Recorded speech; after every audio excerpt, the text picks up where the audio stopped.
할렐루야. 여러분 반갑습니다. 우리 앞뒤 좌우로 이렇게 인사할 때요, 당신을 보니까 너무 좋습니다. 이렇게 할 때 그냥 아직 하지 마시고, 좀 준비를 하셔야 돼요. 우리가 워밍업을 좀 해야 됩니다. 다시 한번, 자, 당신을 보니 너무 좋습니다. 시작.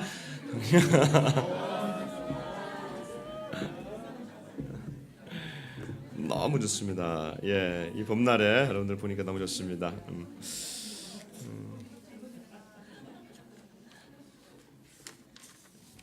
사실 우리 금요일 날에는 우리가 일어나서 한 5명씩 우리 악수도 하고 그러는데, 오늘 또 주일 날이니까 그냥 하겠습니다. 자, 우리 하나님 말씀 보겠습니다. 하나님 말씀은 창세기 27장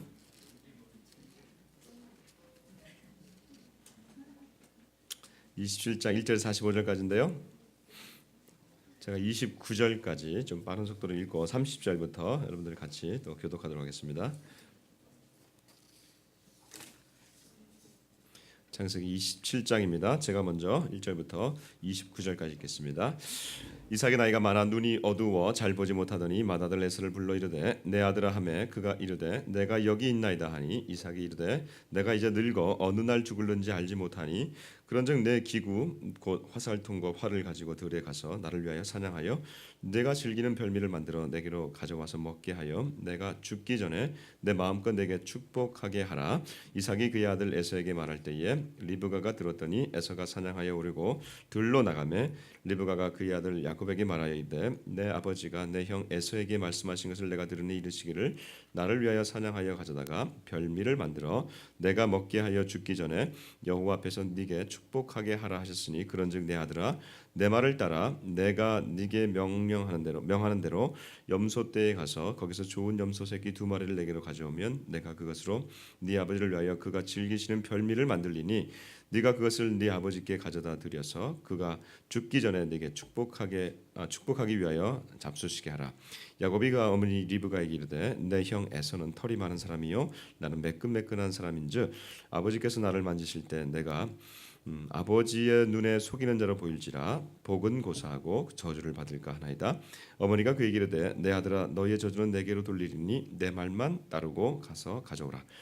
그가 가서 끌어다가 어머니에게로 가져왔더니 그의 어머니가 그의 아버지가 즐기는 별미를 만들었더라. 리브가가 집 안 자기에게 있는 그의 맏아들 에서의 좋은 의복을 가져다가 그의 작은 아들 야곱에게 입히고 또 염소 새끼의 가죽을 그의 손과 목에 매끈매끈한 곳에 입히고 자기가 만든 별미와 떡을 자기 아들 야곱의 손에 주니 야곱이 아버지에게 나아가서 내 아버지여 하고 부르니 이르되 내가 여기 있노라. 내 아들아 네가 누구냐? 야곱이 아버지에게 대답하되 나는 아버지의 맏아들 에서로소이다. 아버지께서 내게 명하신 대로 내가 하였사오니 원하건대 일어나 앉아서 내가 사냥한 고기를 잡수시고 아버지 마음껏 내게 축복하소서. 이삭이 그의 아들에게 이르되 내 아들아 네가 어떻게 이같이 속히 잡았느냐? 그가 이르되 아버지의 하나님 여호와께서 나로 순조롭게 만나게 하셨음이니이다. 이삭이 야곱에게 이르되 내 아들아 가까이 오라. 네가 과연 내 아들 에서인지 아닌지 내가 너를 만져보려 하노라. 야곱이 그 아버지 이삭에게 가까이 가니 이삭이 만지며 이르되 음성은 야곱의 음성이나 손은 에서의 손이로다 하며 그의 손이 형 에서의 손과 같이 털이 있으므로 분별하지 못하고 축복하였더라. 이삭이 이르되 네가 참 내 아들 에서냐? 그가 대답하되 그러하니이다. 이삭이 이르되 내게로 가져오라. 내 아들이 사냥한 고기를 먹고 내 마음껏 네게 축복하리라. 야곱이 그에게로 가져가매 그가 먹고 또 포도주를 가져가매 그가 마시고 그의 아버지 이삭이 그에게 이르되 내 아들아 가까이 와서 내게 입 맞추라. 그가 가까이 가서 그에게 입 맞추니 아버지가 그의 옷에 향취를 맡고 그에게 축복하여 이르되 내 아들의 향취는 여호와께서 복 주신 밭의 향취로다. 하나님은 하늘의 이슬과 땅의 기름짐이며 풍성한 곡식과 포도주를 내게 주시기를 원하노라. 만민이 너를 섬기고 열국이 네게 굴복하리니 네가 형제들의 주가 되고 네 어머니 아들들이 네게 굴복하며 너를 저주하는 자는 저주를 받고 너를 축복하는 자는 복을 받기를 원하노라. 여러분 이제 30절 읽으시면 됩니다. 이삭이 야곱에게 이르시기를 그의 아버지 이삭 앞에 나간지라 곧 그의 형 에서가 또 사냥하여 돌아온지라 그가 별미를 만들어 아버지에게로 가지고 가서 이르되 아버지여 일어나서 아들이 사냥한 고기를 잡수시고 마음껏 내게 축복하소서. 그의 아버지 이삭이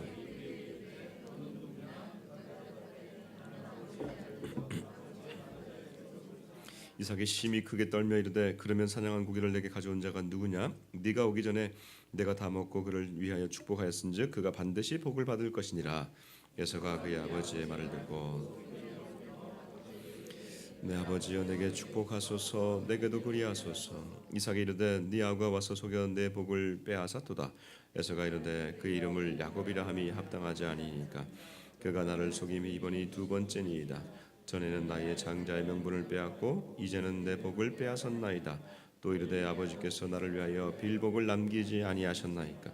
이삭이 에서에게 대답하여 이르되 내가 그를 너희의 주로 세우고 그의 모든 형제를 내가 그에게 종으로 주었으며 곡식과 포도주를 그에게 주었으니 내 아들아 내가 네게 무엇을 할 수 있으랴.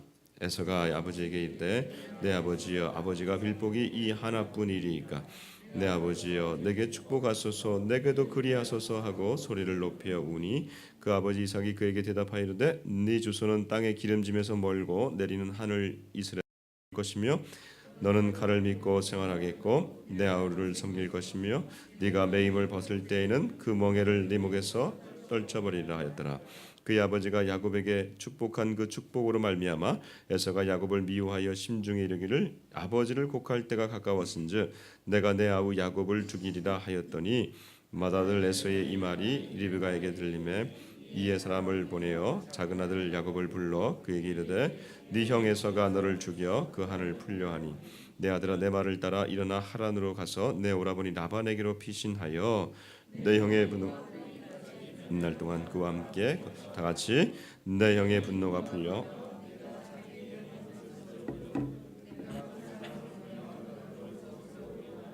어찌 하루에 너희 둘을 이르랴. 아멘. 5월은 가정의 달입니다.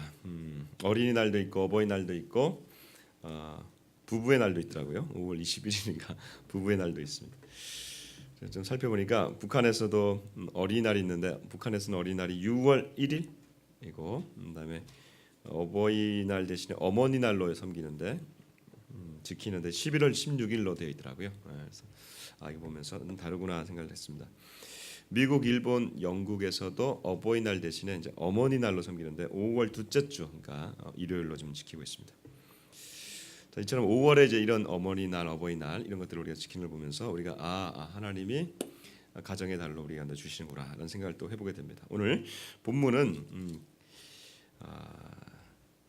가정의 달을 맞아서 다시 한번 이 가정을 또 돌아보는 그러한 시간이 되겠으면 좋겠고요. 이 본문을 통해서 우리에게 주시는 하나님의 가정을 통한 은혜가 있기를 바랍니다. 본문에는 이제 이삭이 나이가 늙어서 이제 눈이 어두워져 가는 장면으로부터 시작합니다. 이제 아마 보면 이들이 그냥 100세가 넘었을 것이다라고 좀 추정을 합니다. 왜 그러냐면 이삭이 결혼을 할 때가 40세였어요. 그리고 20년 동안 아이를 못 낳아가지고 60세에 이제 아이를 낳습니다.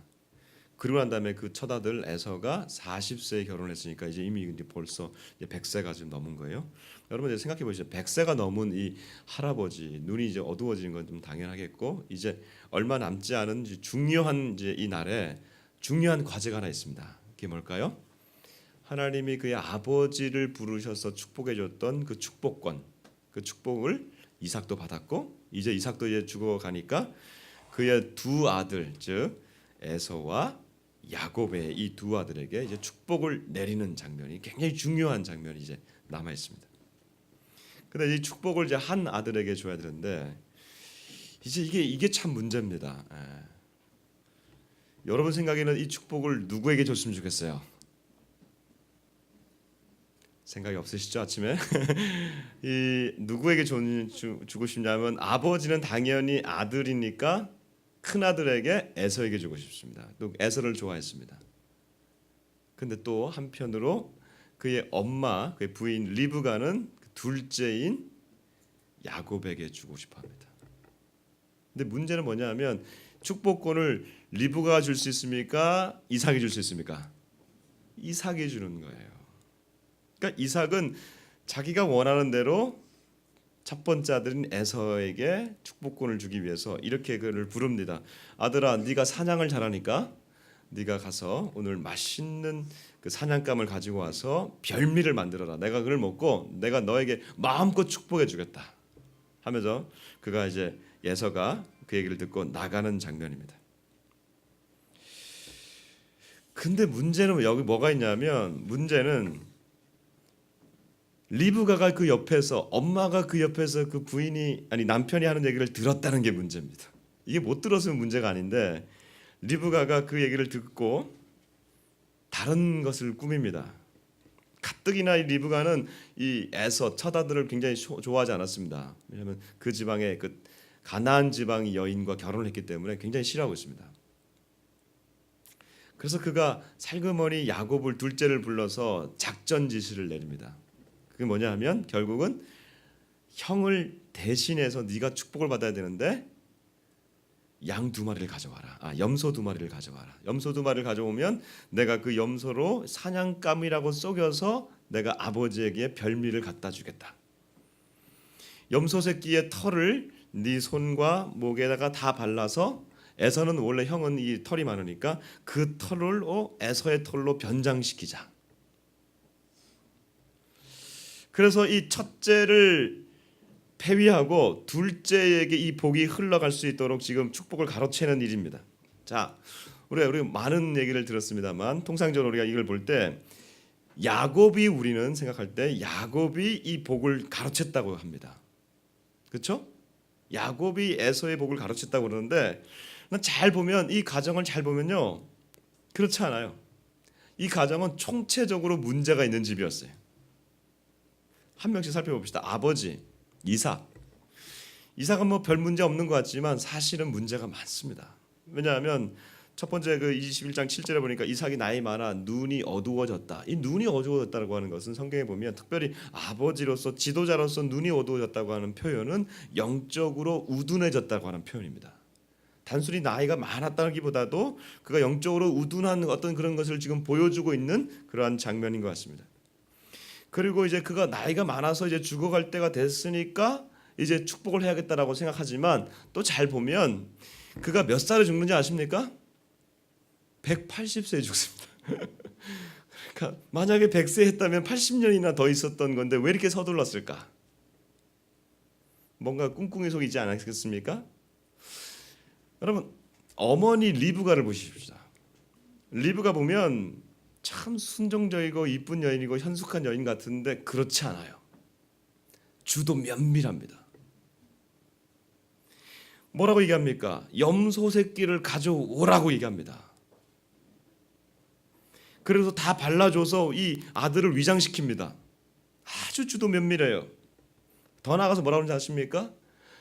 어머니 이건 절대 안 돼요. 내가 잘못해서 속이다가 내가 들키면 아버지한테 저주를 받습니다. 그러면 이때 뭐라고 하는지 아세요? 그 저주는 내게로 돌리라. 너무너무 이 지금 당당한 여인이에요. 이 여인, 아들이 둘 있는데 자기의 뱃속에서 나온 2아들인데도 불구하고 형을 싫어하고 동생을 아주 좋아하는, 편애하는 한 여인 어머니입니다. 그의 형 에서 말할 것도 없습니다. 그 에서는 하나님이 장자로 태어나게 하셔서 그 장자에게 주신 그 축복을, 그는 우리 지난주에 봤지만 죽 한 그릇에 동생에게 팔아버렸습니다. 장자권을 아주 그냥 소홀하게 여겨버렸는데, 그 장자권이 축복인데도 불구하고 그걸 팔아버렸는데, 이제 아버지가 축복해 준다니까 나는 그 장자권 판 것도 모르고 그냥 자기는 이 축복 받으려고 지금 사냥하러 나가는 어리석은 자입니다. 야곱, 마지막이 야곱은 겁이 많은 사람이에요. 그래서 자기가 선뜻 나서지 못하고 어머니가 리브가가 이끄니까 그냥 그렇게 해서 리브가의 이 손길대로 다 움직인 것 같지만 그렇지 않아요. 왜? 야곱이 뭐라 그럽니까? 여러분 이제 읽어봅시다. 우리 여러분 그 주보에 나와 있는 우리 북한 성경으로 19절 한번 읽어보십시다.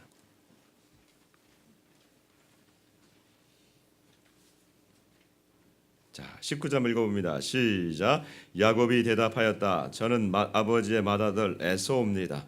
아버님 분부대로 요리를 만들어 왔습니다. 어서 일어나 앉으셔서 제가 사냥에다가 만든 요리를 잡수시고 복을 빌어 주십시오. 자, 여기 보세요. 뭐라고 되어 있습니까? 야곱이 자기를 누구라고 얘기하고 있습니까? 에서라고 얘기하고 있습니다. 거짓말이에요. 자기가 자기 입으로 지금 거짓말하고 있는 겁니다. 나는 에서입니다. 24절에도 틀림없이 에서냐 그러니까 저는 에서입니다 얘기하고 있어요. 더 나아가서 지금 어떤 거짓말을 하고 있습니까? 20절 같이 한번 읽어보겠습니다. 시작. 이삭이 아들에게 물었다. 에서야 무슨 수로 이렇게 빨리 잡아왔느냐? 하나님 아버지의 하나님 여호와께서 짐승을 금방 만나게 해주셨습니다. 이거 거짓말이에요 진짜요? 거짓말이죠. 지금 이 염소를 가지고 와가지고 내가 이걸 금방 잡았는데 누구 때문에 잡았다는 거예요? 하나님 때문에 잡았다는 거예요. 하나님의 이름을 도용하고 있는 거짓을 지금 그가 행하고 있는 겁니다. 야, 여러분 지금 보시면요, 이 가족 4명 중에 누구도 지금 신실하게 자기의 역할을 감당하고 있는 사람이 없습니다. 마치 이거 뭐 아침 드라마에 나오는 막장 가족 같습니다. 능력 없는 아버지, 능력 있지만 거짓과 편애로 가득한 어머니, 어리석은 장자, 교활하면서 겁 많은 둘째. 자, 우리 보시면요, 이런 막장 드라마 가운데 한 가정이 이렇게까지 무너져 있는 이 가정 가운데에서 우리의 질문은 이겁니다. 아니 이런 가정의 얘기가 왜 창세기에 이렇게 나와 있을까? 성경에 보면 너무나 좋은 가정의 모델이 딱 나와야 되는데 이 가정의 모델이 아니라 막장과 같은 이 가정에서 이게 일어난다고 할 때에 하나님의 섭리를 찾을 수 있냐 이거죠. 두 가지 질문이 떠오릅니다. 어떻게 하나님의 이런 축복의 이런 상황에서 아버지 이삭의 축복이 유효하게 하실까? 이 정도면 무효가 아닌가? 축복권을 가지고 있는 이 아버지의 이 권위가 무효화되는 거 아닌가? 두 번째는 어머니 리브가와 이 둘째 아들 야곱이 이렇게까지 거짓말과 술수를 써가지고 받아내는 이 과정이 정당한가? 그렇잖아요. 먼저 우리 처음에 거 한번 보십시다. 아버지 이삭이 이렇게까지 무능하고 이러한데 그 축복권이 과연 유효할까? 여러분, 우리의 가정은 분열되고 또 다른 사람들이 다른 생각을 가지고 있는 그런 사람들로 가족 구성원이 다 모여 있다 하더라도 이 가정은 끝났다라고 생각하더라도 그게 아니에요. 가정은 그렇게 쉽게 흩어지거나 무너지는 게 아닙니다. 왜요? 하나님이 이 세상에 만든 가장 작은 단위, 가장 중요한 단위, 어쩌면 교회보다도 더 중요한 단위가 바로 가정이에요. 하나님이 이 가정을 디자인하셔 설계하셨고 하나님이 직접 이 가정을 만드셨습니다. 어떻게? 하나님이 아담을 만드시고 그 갈빗배에서 여자를 만드시고 이 여인을 데리고 직접 아담에게로 데려오면서 결혼을 시키면서 그 결혼을 통해서 가정이 나온 겁니다. 그리고 하나님은 질서의 하나님이세요. 이 가정 가운데 남자와 여자가 만나서 가정을 이루게 되는데 이 가정에 한 위치를 주셨는데 그 위치가 바로 한 위치예요. 한 위치. 만약에 그 한 위치에 이 남자와 여자가 그 위치를 가정 그대로 그 위치를 위해서 싸운다면 이 가정에 어떻게 질서가 서겠습니까? 그래서 그 한 가정에 하나님은 남자에게 그 위치를 허락해 주셨습니다. 그것을 우리는 머리됨 내지는 헤드라고 해서 헤드쉽이라고 쓰는 것이죠. 이 머리됨이라고 하는 것은 으뜸이라고 하는 표현도 되겠지만 결국은 이 가정을 보호하고 여인을 보호하고 또 여인을 통해서 나오게 될 이 자녀들을 보호하라고 하는 이 가장의 의무를 주신 거예요. 그래서 남자들은요, 이 가장은 특별히 한 가정의 가장은 무한 책임을 갖는 겁니다. 자신을 희생해서라도 이 머리됨의 이 가정을 이 위치를 지켜내려면 자신이 희생하지 않으면 그 가정에 있어서는 그 위치가 어려지는 것이죠. 자, 그러면 남자가 이 의무를 다 하지 않을 때 우리는 많은 그런 경우에 그런 경우를 보게 됩니다. 이삭이 바로 그런 경우예요. 자신의 가정 안에서 질서가 무너졌습니다. 그렇죠? 동생이 지금 형을 반역하고 있습니다. 자기의 부인이 자기를 지금 속이고 있습니다. 이런 상황에서 지금 이삭의 권위가 소용이 있겠습니까?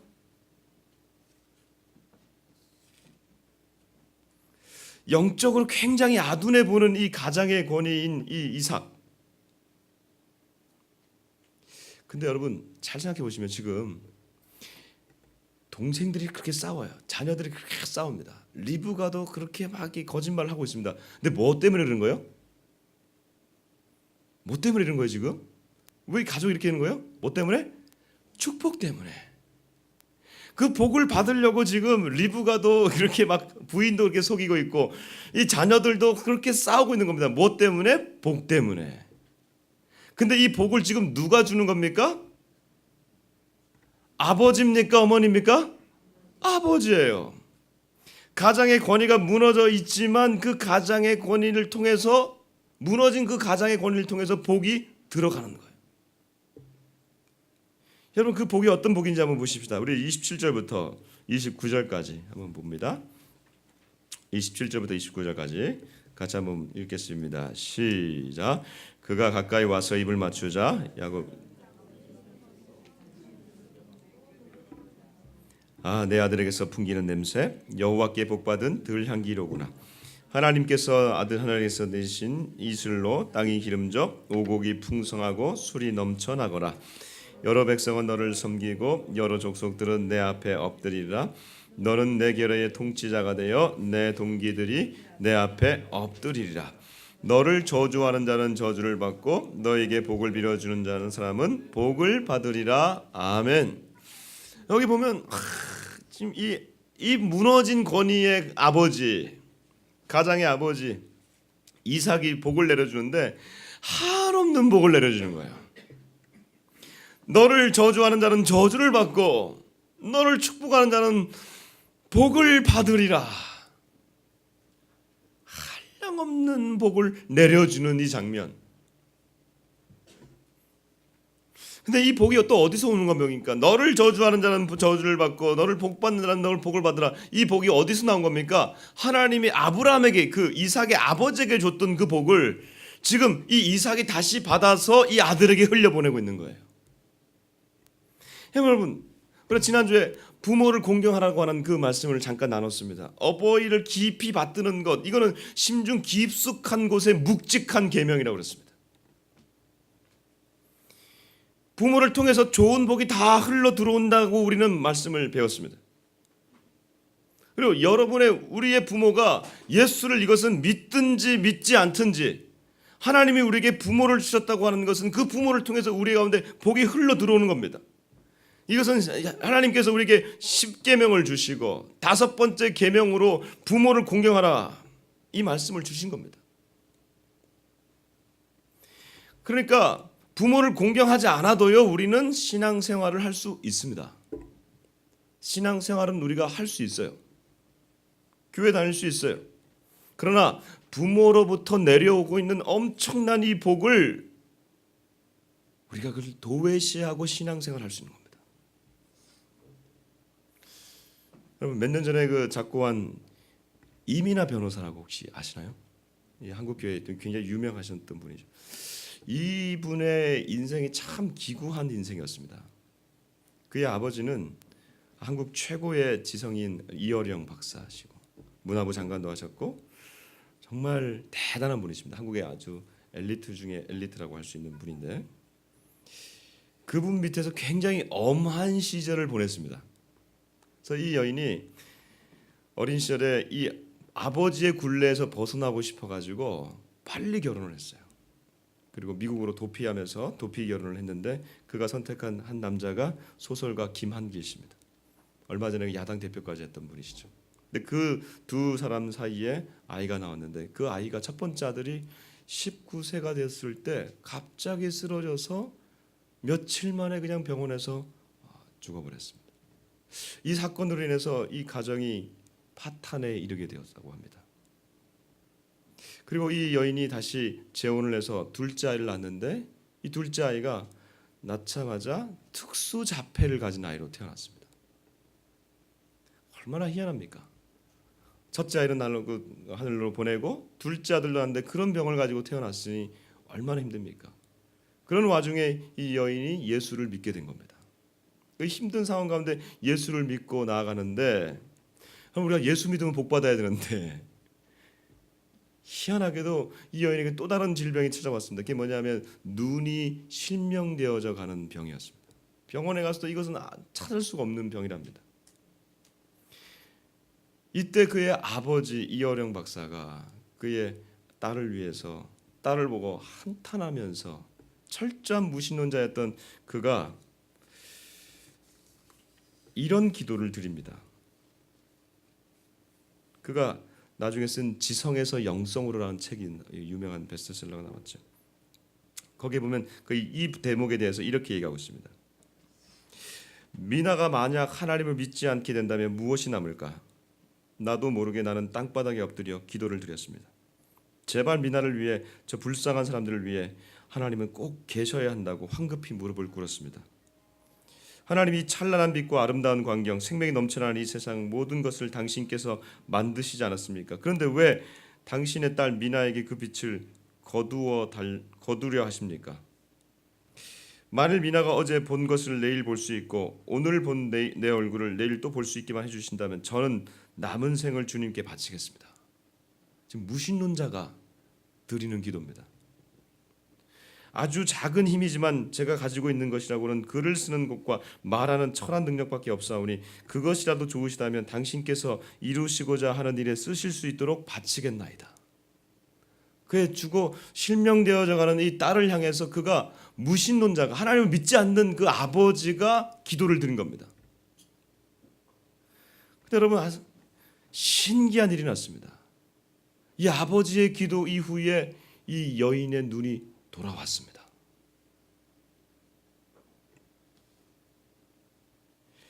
7개월 만에 이 딸의 망막이 다시 붙어서 낫게 되었다고 합니다. 그 사건 이후에 이 이어령 박사가 세례를 받고 완전히 돌아서서 이제 예수를 전하는 사람이 되었습니다. 그 때문에 한국의 수많은 지성적 무신론자들이 하나님께 돌아오는 일이 있습니다. 그러면 이 사건이 단순히 그냥 하나님이 이 기도 응답의 여러 가지 형태구나라고 생각할 수 있지만 저는 하나님이 이 아버지의 기도를 들어서 그 축복이 이 딸에게로 내려가는 그런 귀한 장면이라고 생각합니다. 그러기에 결국 이 아버지도 이 영적인 복을 이 딸로 인해서 받게 되는 것이죠. 그럼 저와 여러분은 두 종류의 아버지가 있습니다. 한 종류는 육신의 아버지입니다. 그리고 또 한 종류는 하늘의 아버지입니다. 이 존재는 결코 비교할 수가 없습니다. 육신의 아버지와 하늘의 아버지는 비교 불가합니다. 왜? 우리에게 있어서는 하늘의 아버지가 육신의 아버지를 주셨기 때문에 우리가 있는 것이지, 그렇기 때문에 이 육신의 아버지는 만일 어떤 경우에 있어서 이 육신의 아버지가 하늘 아버지를 섬기는데 좀 불필요하다, 아니면 방해가 된다 그러면 우리는 쉽게 이 육신의 아버지를 버리고 하늘 아버지로 가는 때가 많습니다. 무시해버리는 거죠. 예수님 시대도 그런 때가 많았습니다.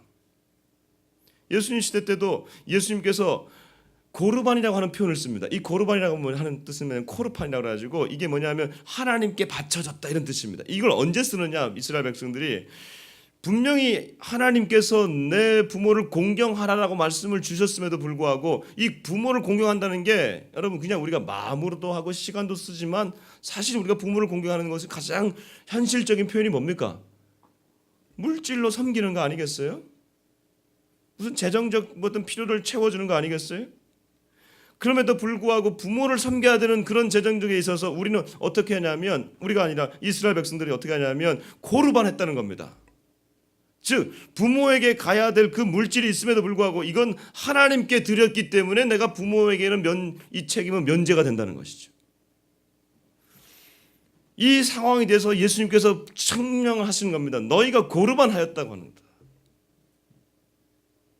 우리가 마찬가지입니다. 오늘날 수많은 사람들이, 특별히 우리 그리스도인들 중에서도 하늘 아버지를 섬기는 데 있어서 우리 육신의 아버지, 우리 육신의 부모에게 소홀할 때가 많이 있다고 하는 것입니다. 그렇게 되면 이 하늘 아버지가 이 육신의 아버지에게 주시는 이 축복을 우리가 받아 누리지 못하면서 그냥 한쪽짜리 반쪽짜리 우리의 신앙생활을 하게 되는 것이죠. 이게 별 문제가 없어 보인다. 왜냐하면 이게 단 것 같으니까. 그러나 부모를 통해서 주시는 이 축복을 우리가 경험하게 될 때 놀라운 복이 더 많이 나오게 된다고 하는 것이죠. 오늘날 우리의 부모들을 자녀들에게 좋은 취급을 당하지 않습니다. 제가 재밌는 얘기를 들었는데 어떤 아이가 일기를 썼답니다. 일기 가운데 이렇게 썼대요. 우리 집에 TV가 있어서 참 재밌는 걸 볼 수 있어서 참 좋습니다. 우리 집에 냉장고가 있어서 맛있는 것을, 시원한 것을 언제든지 먹을 수 있어서 참 좋습니다. 엄마가 있어서 좋습니다. 언제든지 맛있는 것을 해주셔서 좋습니다. 근데 마지막에 근데 아빠는 왜 있지? 무너지고 있는 우리 부권, 바쁜 아버지들,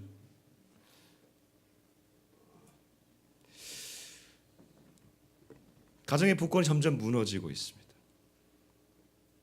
자녀들은 하늘 아버지가 이 육신의 아버지에게 준 이 축복을 모르고 있습니다. 그리고 그걸 무시하고 우리 신앙인들마저도 고르반 했다고 하면서 이들을 섬기지 않고 이들을 공양하지 않고 엄청난 축복을 우리가 모르고 살아가고 있습니다. 사랑하는 성도 여러분, 하늘 아버지가 우리에게 육신의 아버지를 주셨고 그 아버지를 섬기고 공경하라는 말을 주셨다, 이 명령을 주셨다면 우리가 고르반했다라고 넘어갈 문제는 아닌 것 같습니다. 용서할 일이 있으면 아버지에 대해서 상처를 받고 우리가 많은 이 부모에 대한 상처가 많이 있지 않습니까? 용서할 일이 있다면, 용서받을 일이 있다면 우리가 용서를 받아야 되겠고, 용서할 일이 있다면 우리가 용서를 해야 될 것입니다. 이 상황 굉장히 힘들고 어려운 상황일 수도 있습니다. 그럼에도 불구하고 하늘 아버지가 우리 육신의 아버지에게 이렇게 명령하셨다면, 우리에게 명령하셨다면 이 올바른 일에 하나님께서 우리에게 힘을 주시지 않겠습니까? 우리가 이 일을 하겠다고 결정하면 하늘 아버지께서 이거 가운데 축복하시지 않겠냐고요. 저도 우리 아버지에 대해서 굉장히 큰 상처가 있었던 사람입니다. 저희 아버지도 어릴 때 제가 교회를 개척해서 이 개척교회 하면 좀 너무너무 힘든 상황이 저한테는 있었던 사람입니다. 그리고 아버지의 길을 저에게 계속해서 은근히 저에게 요구하셨습니다. 정말 싫었습니다. 목회의 길을 내가 가야 된다? 하늘 아버지가 부르지 않는데 육신의 아버지가 이걸 가라고 해서 내가 갈 수 없다.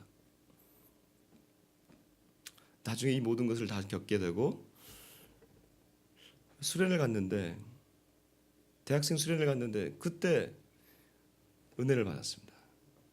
하나님이 나를 다 무조건 다 용서해 주시는 그 상황 가운데 제가 그 은혜를 받게 되니까 내가 집에 와서 해야 할 일 단 한 가지였습니다. 그것은 바로 저희 아버지를 끌어안는 일이었습니다. 여러분, 아버지를 끌어안는 일, 부모와 자녀와의 관계 가운데 막혔던 담들, 무너졌던 그 관계들 회복하는 데 있어서는 눈물이 납니다. 그날 아무 얘기하지 않고 아버지를 안았습니다. 아버지를 안고 죄송해요, 미안해요. 그걸로 우리의 상황이 결정이 됐습니다. 그 이후에 하나님이 저에게 주시는 이 축복, 아버지를 통해서 오시는 그 축복, 저와 지금도 아버지 대화는 짧습니다. 밥 먹었냐? 네, 잘 있어요. 그래, 잘 들어가라. 이 세 마디지만 그 말 가운데 나오는 이 축복, 놀라운 축복이 흘러 들어온 것을 느낍니다. 제가 그 축복을 받지 않았다면 제가 어떻게 또다시 교회를 개척했겠습니까? 개척교회가 그렇게 싫었는데 어떻게 교회를 또다시 내가 개척하겠다고 결정하겠습니까? 아버지의 축복이 없었다면 어떻게 이 길을 걸어가려고 마음을 먹었겠냐 이것이죠. 이 가정을 보면서 두 번째 질문이 있습니다. 이 아버지의 축복은 유효하다면 어떻게 이 아내와 이 막내 아들이 이렇게까지 간교하게, 어쩌면 교활하게 거짓으로 하나님의 축복을, 아버지로부터 오는 축복을 받아낼 수 있을까? 이 질문입니다. 만일에 이것이 된다면 우리는 수단과 방법을 가리지 않고 하나님의 축복을 얻어내야 될 것입니다. 그러면 하나님은요, 너무 순진한 사람들의 기도를 듣지 않는 게 됩니다. 항상 약삭 빠르고 빨리빨리 머리를 쓰는 사람들의 이 기도를 들으시고 그들의 노력을 보고 하나님이 축복을 내려주시는 것가 되면 하나님은 도대체 어떤 하나님이 되냐 이거죠. 그러나 여러분, 우리가 야곱과 리브가가 열심히 인간적인 노력을 해서 쟁취한 축복 같지만 오늘 이 장면에 있어서 과연 하나님의 예정과 선택하심이 우선이 될 것이냐, 인간의 노력이 우선이 될 것이냐, 이런 문제입니다. 오늘 이 장면은 창세기 27장에 나오는 장면입니다. 그러나 창세기 25장에 보면 하나님이 이 현상에 대해서 한 말씀을 해주셨습니다. 우리 같이 한번 성경을 펴시고 25장을 한번 보십시다. 창세기 25장 23절입니다.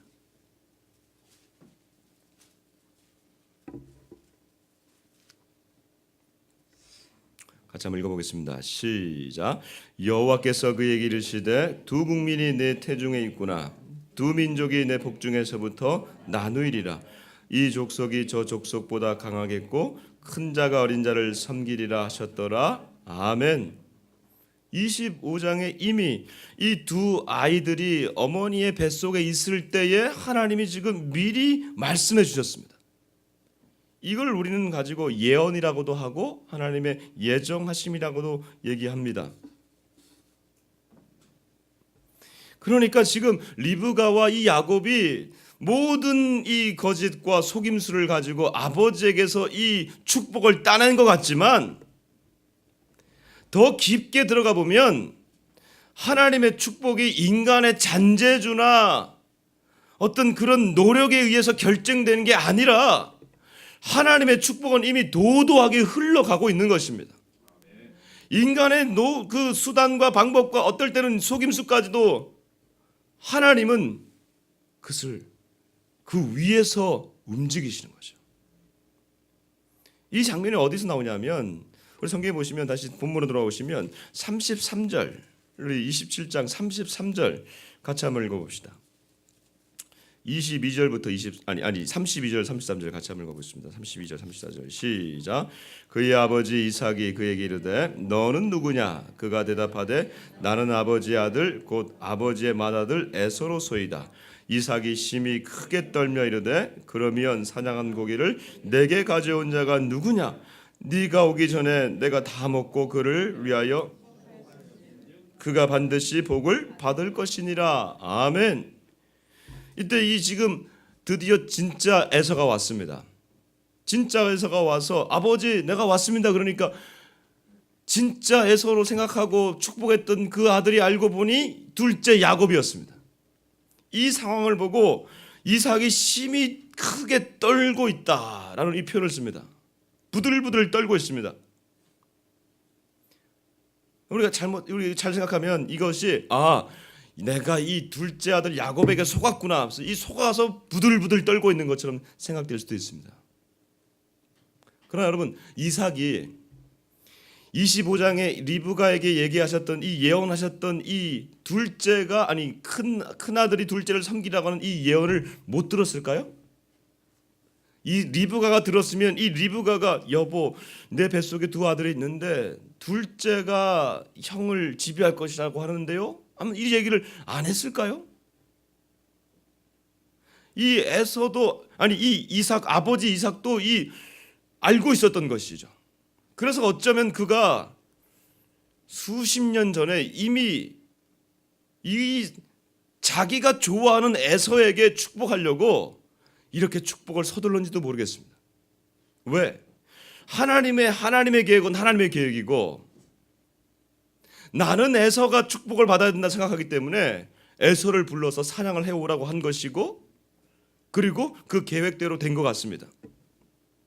그런데 알고 보니 자기가 마음껏 축복했던 그 아들이 큰 아들이 아니라 둘째 아들이었다고 하는 이 사실을 듣고 그가 부들부들 떠는 겁니다. 아니 어떻게 이럴 수가 있단 말이냐. 나는 분명히 에서를 축복했는데 하나님이 예언하신 그대로 지금 둘째를 내가 축복해버렸구나. 칼빈, 종교개혁자 칼빈은 이렇게 해석합니다. 저도 이 해석에 동의가 됩니다. 왜? 하나님의 도도히 흐르는 그 구원의 계획, 이 구원의 계획에 인간의 잔재주와 인간의 수단과 노력이 이 구원의 계획을 거스를 수 없다고 하는 것입니다. 하나님은 이 에서와 아니라 야곱을 사랑하셨고 야곱을 선택하셨습니다. 이거에 대해서 우리가 뭐라고 말하겠습니까? 토기장이가 토기를 만드는 그 토기장의 고난을 우리가 뭐라고 말하겠습니까? 하나님 왜 저를 패하시고 저를 이를 세우십니까? 누가 이렇게 말하겠습니까? 그건 하나님의 고난이에요. 하나님이 예정하신 그 예정대로 흘러가는 그 구원의 손길에 이 이삭이 바꾸어 보려고 했지만 이삭의 바꿈도 바꿔질 수가 없었던 하나님의 놀라운 구원의 계획. 이사야서 55장 8절에 보면 하나님 말씀하십니다. 이는 내 생각이 너희 생각과 다름이요 내 길은 너희의 길과 다름이니라. 여호와의 말씀이니라. 이는 하늘의 땅보다 높음 같이 내 길은 너희의 길보다 높으며 내 생각은 너희의 생각보다 높음이니라. 로마서 21장 33절에 바울은 이스라엘 구원에 대해서 얘기하면서 정말 이스라엘 구원받을 것이라고 다 얘기하면서 이렇게 얘기합니다. 깊도다 하나님의 지혜와 지식의 풍성함이요 그의 판단은 헤아리지 못할 것이며 그의 길은 찾지 못할 것이로다. 우리의 눈에는 쓰러져 가고 있는 누가 저 이스라엘을 돌아보겠나 하지만 바울이 이렇게 고백하고 있는 겁니다. 깊도다 하나님의 지혜와 구원의 풍성함이요. 만일 야곱이 자기의 술수로 이 축복을 받아냈다고 그런다면 저와 여러분에게까지 이게 미치는 거예요. 왜? 우리는 단순히 예수를 믿음으로써 구원받는 그것에다가 뭘 하나 덧붙여야 되냐면 우리의 노력을 더 하나 덧붙여야 되는 거예요. 예를 들면 우리가 정기적으로 가난한 자들을 도와주지 않는다면 우리의 구원이 취소가 될 수도 있습니다. 그렇지 않겠어요? 어떤 일정한 기준이 되어야만 내 노력을 가지고 일정한 기준을 가져야만 내가 구원을 받는다고 한다면 여러분 그 일정한 기준을 어떻게 여러분들이 채울 수 있겠습니까? 만일 우리가 내 죄를 짓지 않으면 우리가 절대로 구원받지 못한다. 죄를 지으면 절대 구원받지 못한다. 예수 믿고도. 그러면 여러분과 저 가운데 누가 이 가운데 지금 설 수가 있겠습니까? 이번 지난주에 참 안타까운 소식을 들었어요. 여러분들 다 아시는 소식이지만 한 대형교회 목사님이 음란한 짓을 하다가 지하철역에서 걸렸다고 합니다. 제가 아는 분이에요. 너무 가슴이 아파요. 제가 아니까 더 가슴이 아파요. 평소에 그의 모습을 제가 아니까 더 가슴이 아파요. 너무 좋은 분이셨어요. 그러나 그 마음 깊숙한 곳에 그런 죄악이 있었다는 걸 누가 알았겠습니까? 여러분 그뿐만이 아니에요. 저도 마찬가지예요. 그리고 여러분도 마찬가지 아닙니까? 그동안 우리가 하나님 앞에서 가려져 있기 때문에 우리가 들통나지 않은 것뿐이지 만일 하나님이 그 가림막을 우리 가운데 거두어 가신다면 저와 여러분이 어떻게 우리가 이 자리에 설 수 있겠습니까? 가슴이 아팠습니다. 우리의 노력으로 우리가 구원을 받는다고 그런다면 이런 신문 기사가 날 때마다 한 명씩 구원에 대해서 다 떨어져 나갈 것입니다. 그러나 하나님의 계획과 하나님의 구원의 방식은 우리 인간이 제가 이것을 덮자는 것이 아니라 하나님의 구원은 너무나 깊다고 하는 것입니다. 우리 에베소서 1장 4절에서 6절 보십시다.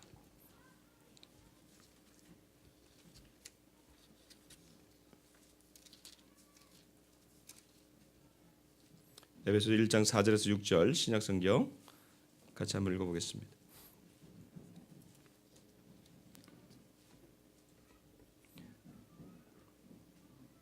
시작. 곧 창세전에 그리스도 안에서 우리를 택하사 우리로 사랑 안에서 그 앞에